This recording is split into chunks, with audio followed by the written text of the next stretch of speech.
Approaching April 1st, I eagerly awaited a prank from my husband Lester. Over the years, our history as pranksters had seen an annual increase in the severity of our jokes. The streak of mischief began with me one warm day when Les and I went out. Despite wearing a buttoned-up jacket, I claimed to feel a chill as we strolled through the mall. Suddenly, I removed my jacket to reveal a t-shirt with the words, "I am with stupid," complete with an arrow pointing sideways, standing right next to me. He couldn't initially discern what was on my t-shirt, only noticing the amused reactions of passers-by. It took him a while to realize that every time I shifted position, it was to ensure the arrow on my t-shirt was pointing at him. His face turned crimson, and thus commenced our official prank war. Then came the year when I received an official-looking email, supposedly from the local health department, claiming I had been listed as a lovemaking contact of an Anthony Sanders and instructing me to undergo immediate testing. What I hadn't anticipated was the CC line, including everyone in my office, suggesting they had received the same alarming message. Most of them knew Anthony as an old college boyfriend, oblivious to the fact that I hadn't seen him in over a year, let alone been involved lovingly. Lester, you got me good. Last year I edited a photo, replacing my husband's average-sized member with a comically tiny one and sent it around his office. Truth be told, he's actually above average in that department. He was furious, spending 2 nights away before even considering coming home. No matter how much I apologized, I ended up resorting to an offer of 3 specific favors just to coax him back. 3 bed acts he couldn't refuse. Once home and appeased, he claimed our pranks had spiraled out of control, vowing never to retaliate or prank me again. His promise seemed sincere, but I didn't buy it. I could almost see the gears turning in his head, plotting his revenge. I was certain this year would showcase the darkest corners of his devious mind. I waited, a mix of anticipation and dread. I went to extremes, eavesdropping on his calls, planting a recorder in his car, even scrutinizing our finances for anything suspicious. I was determined not to fall for his prank this time. Yet, my snooping turned up nothing incriminating. He was far cleverer than I had given him credit for. As March passed, Lester appeared unchanged at home while I scrutinized his every move. From midnight on March 31st, I was on high alert. But nothing occurred right after midnight, leaving me on edge.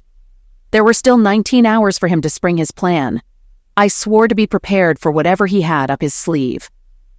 The following morning, April 1st, when I descended to the kitchen, he casually offered to whip up breakfast, a rare gesture that immediately raised a red flag.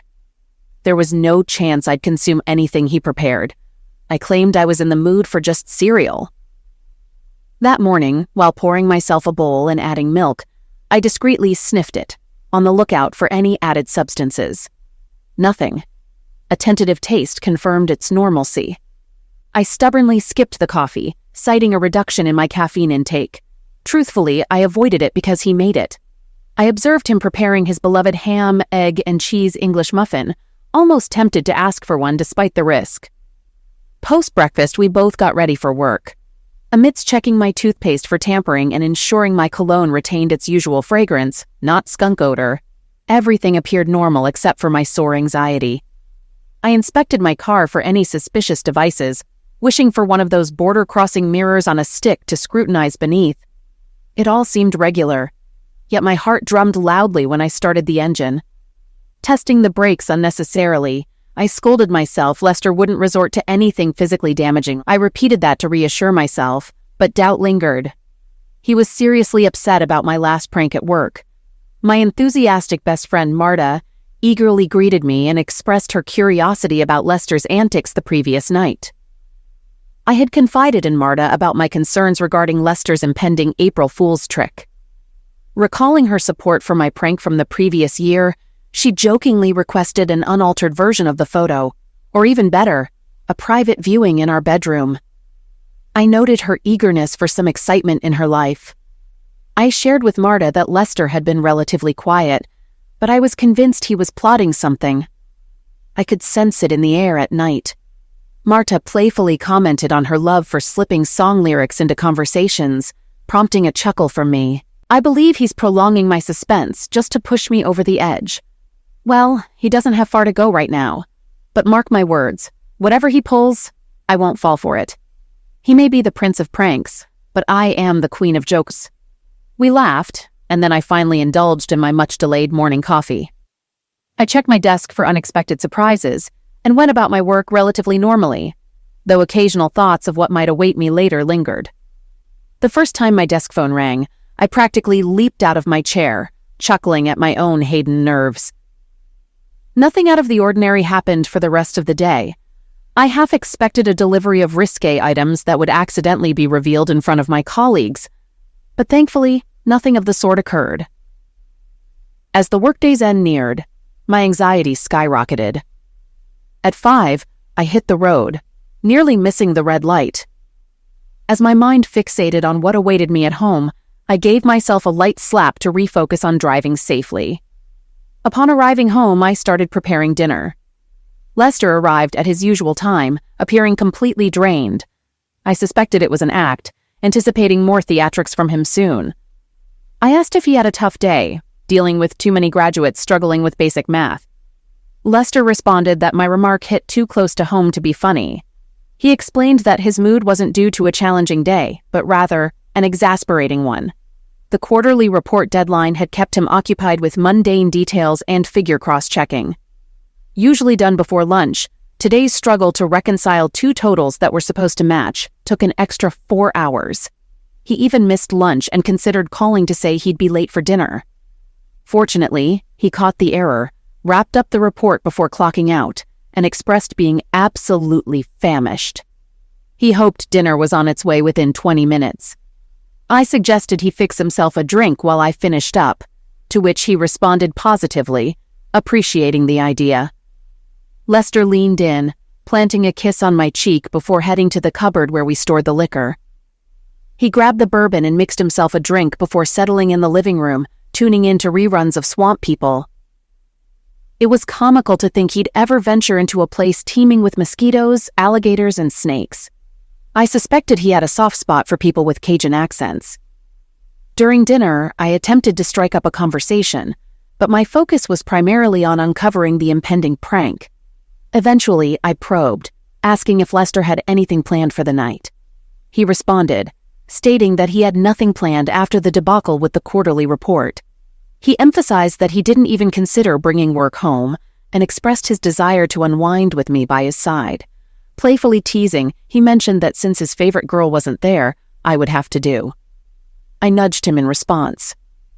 After dinner, as I filled the dishwasher with the dishes, I suggested watching a movie and snacking on some popcorn.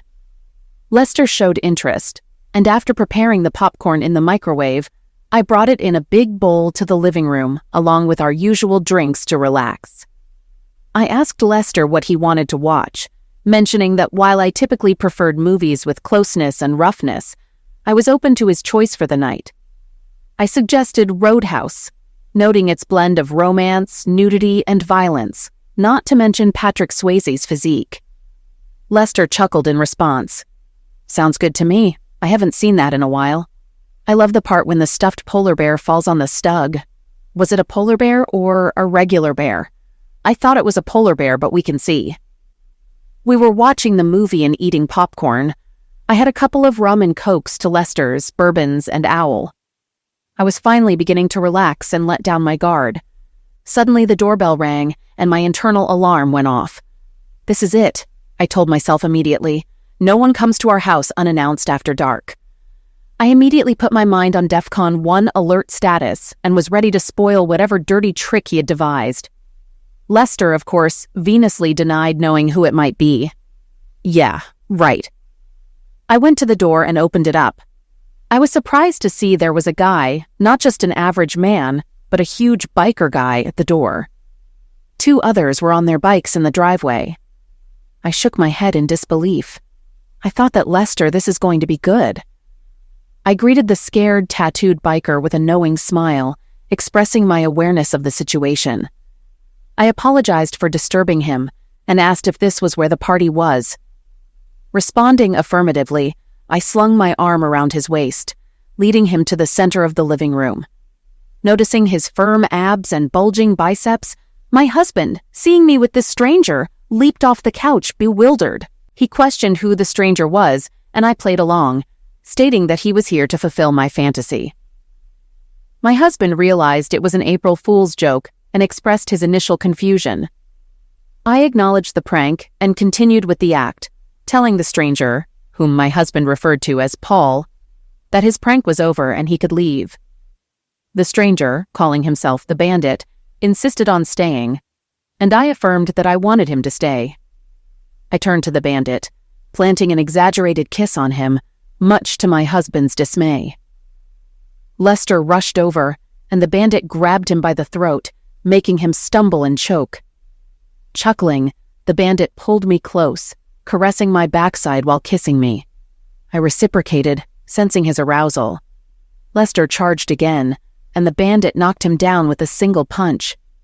Addressing me, the Bandit asked if he should handle Lester or if he should stay and watch. I chose to let Lester watch, stating that it would teach him not to mess with me.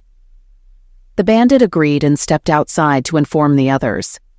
Inside, one of the men scanned the room and questioned what was happening, noting that it didn't resemble a party. I explained that the lady, referring to myself, wanted to be involved with bikers before heading to the actual party. Commenting on my assets, they discussed their plans, with one expressing the intention to take my rear first. They noticed Lester on the floor and learned he was my husband, whom I wanted to watch. I suggested tying him to a chair and taping his mouth, offering the materials from the garage. Lester protested, declaring that regardless of the situation being a joke or not, it marked the end of our marriage. I responded, accusing him of setting it up and now being upset because I wasn't playing along as he intended. As Lester lunged again, the bikers subdued him and convincingly pinned him to the chair. I wondered if their coordination was rehearsed. The bikers inquired about getting the party started and asked about drinks. I directed them to the liquor cabinet and the fridge for a couple of beers. Bandit turned to me, asking how I wanted to start and how far Lester had suggested they go. I responded, asking Bandit about Lester's instructions, and he looked puzzled. He mentioned I could go all the way however I wanted. In a referenced version, he did it right. If we're going through with this, I could use some help setting the mood. Got anything stronger than liquor? Absolutely. I always carry something. He fetched something intriguing from his bike.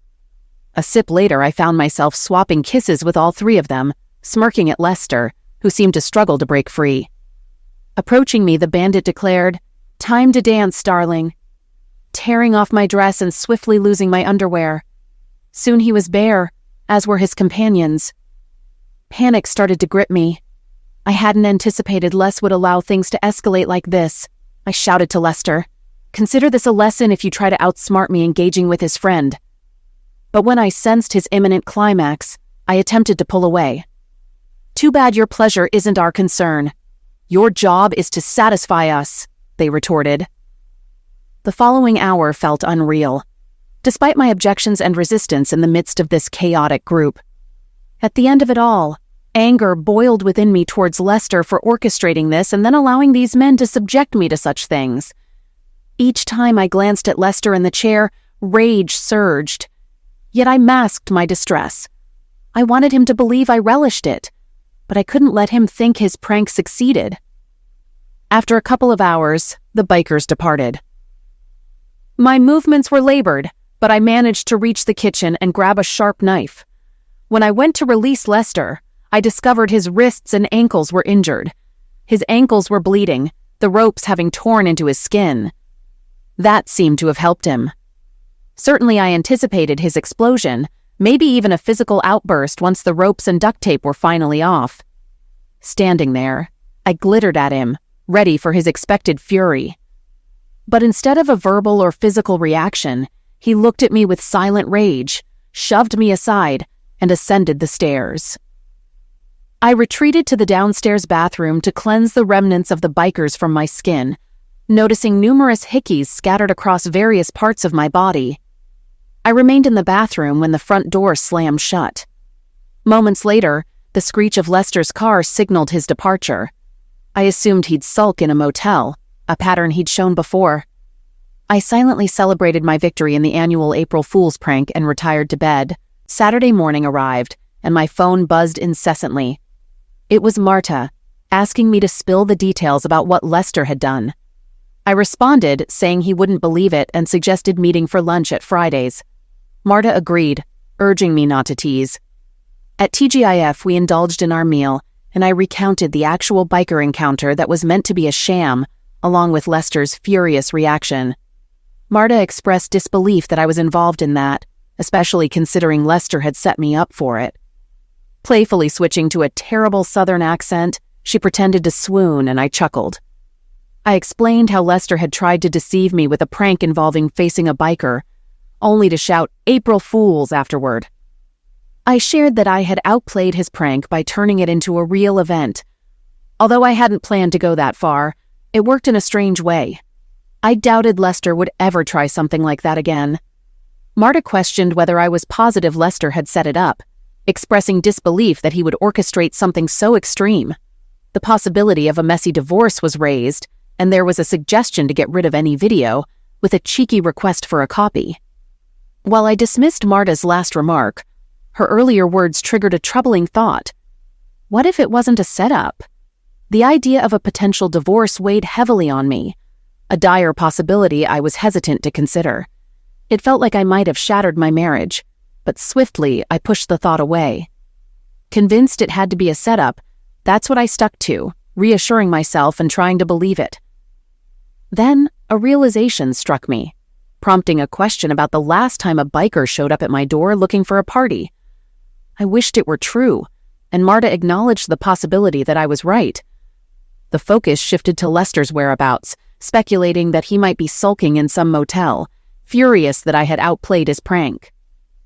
Just then, my phone buzzed, and I told Marta to hold on, thinking it might be Lester. However, disappointment washed over me as I realized it wasn't him, but an unfamiliar number. Upon answering the call, a voice I didn't recognize asked if I was Carrie Lynch. Inwardly groaning, I assumed it was a telemarketer and preemptively declined any offers. When the caller identified themselves as the police and mentioned injuries sustained by my husband, I dismissed it as another part of Lester's failed prank. Despite the assurance from the caller, claiming to be a detective named Fredericks, that they had checked my house and spoken to Lester, I doubted the legitimacy of the situation. Refusing to play along, I told the supposed detective that I would be home in an hour, or whenever I pleased. If he wanted to talk, he could come by later. I ended the call abruptly. Marta expressed concern about the police calling me and suggested I should go see Lester. I shared my skepticism, unsure if the caller was genuinely a detective or just another one of Lester's ploys. Convinced that Lester was taking the joke too far, I expressed a desire not to dwell on it and proposed getting dessert, specifically craving chocolate. I arrived home post-lunch to find Lester absent, which wasn't unexpected. Just as I'd started to remove my jacket and hang it up, the doorbell interrupted. Letting out a heavy sigh, I made my way to the door. A female police officer and a man who seemed to be a detective stood there, flashing badges and requesting entry. The shock hit me. It was real, entirely unlike what I had anticipated. Doubts crept in. Perhaps they weren't really law enforcement. I'd asked to see their identification. They presented badges, Idaho cards, driver's licenses, and business cards. Everything checked out. Apologizing for my initial skepticism, I welcomed them in. That's when I remembered I hadn't tidied up from the previous night. The living room remained untouched since I'd gone to bed, displaying empty beer and liquor bottles, stains on the couch and rug, and of course the chair. The detective focused on the chair where Lester had been bound, noting the cut ropes, used duct tape, and blood stains. I hadn't realized there was so much blood. The detective asked if this was where my husband was tied up, and I confirmed, adding that it was a bit more complicated. When asked about the complexity, I explained that my husband had orchestrated an ill-conceived April Fool's joke to make me think a biker gang would attack me. I turned the tables on him, making him believe I wanted something that made him uncomfortable. He got angry and stormed off when I freed him. When questioned about who initially tied him up, I mentioned a biker named Bandit and a couple of others. The detective shared that they had already spoken to Bandit, who was cooperating for a more lenient sentence.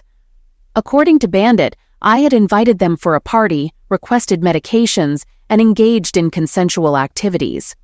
He alleged that I instructed him to tie up my husband to watch the event, claiming it was our shared interest. The detective needed to know if this was true or if they should pursue exploit charges against Bandit as well. I attempted to stop it, but my efforts were in vain. I was trying to teach my husband a lesson in response to the mess he created, and I just went along with it. I hoped the detective could understand. Tears interrupted my words, and I paused before asking about Lester's condition and whether he was still at the ER. The detective explained that Lester was more angry than anything else. His wrists and ankles were bandaged and sore as expected. Lester had been discharged after a couple of hours, but came to the police station to press charges. The doctor anticipated a physical recovery. Expressing relief that Lester wasn't seriously hurt, I acknowledged that it was his fault, and I didn't want to be made a fool of. The detective commented that I handled it effectively, but reminded me that they were not the judge of fault. Judges and juries would determine that soon. Suddenly, the detective stated that they were arresting me for assault and wrongful confinement of my husband. Additionally, they advised me to get checked for STDs, as one of the bikers I was with had a severe and persistent STD. The detective informed me of my right to an attorney. In a plea for understanding, I explained that it was meant to be a prank on me, and I retaliated. I protested against the arrest, arguing that it was Lester's fault, but the detective insisted that I should tell that to the judge. Subsequently, I found myself in jail, attempting to post bail. However, I discovered that my cards had been canceled. Despite the humiliation, I called my father and fabricated a story until he revealed that Lester had already contacted him. My father, who was close to Lester, berated me for minutes while I sobbed. Eventually, he agreed to bail me out and take me home. Upon arriving home, I sent a text to Lester, pleading for a discussion. To clarify things, his reply was cold. "Everything is clear to me. My response is coming soon. I hope for a face-to-face, or at least a call." Instead, I received divorce papers citing physical exploit and emotional torment. I cried once more. I had allowed a foolish prank to ruin my marriage, an impractical joke to say the least. The trial progressed swiftly. Bandit took the stand as the primary witness. His testimony detailed arriving at the wrong address, being invited by me and others to a party, tying up my husband at my behest, and engaging in consensual relations with me. In exchange for testifying against me, he received a minor sentence for the confinement charge. However, it was my husband's testimony that cut the deepest. He admitted to our history of pranks but insisted he had vowed never to deceive me again. He believed I trusted him. The events of that night shook him to the core, shocking him to an unfathomable degree. Under oath, Lester denied any prior contact with Bandit, any consent to a pretend or real foursome involving his wife, and declared that his love and respect for me vanished that night. Displaying the scars on his wrists and ankles, he mentioned they were a lasting reminder of why he could never trust me again. His admission that he might struggle to trust any woman caused tears, even among some female jurors. My case crumbled when it was my turn to testify. Tearfully narrating my version, I sensed the jury's disapproval, especially from the female members I had hoped to sway. Guilt weighed on me, evident to all, and unsurprisingly, the verdict was guilty. I received a 3 to 5 year sentence, a leniency that could have been harsher.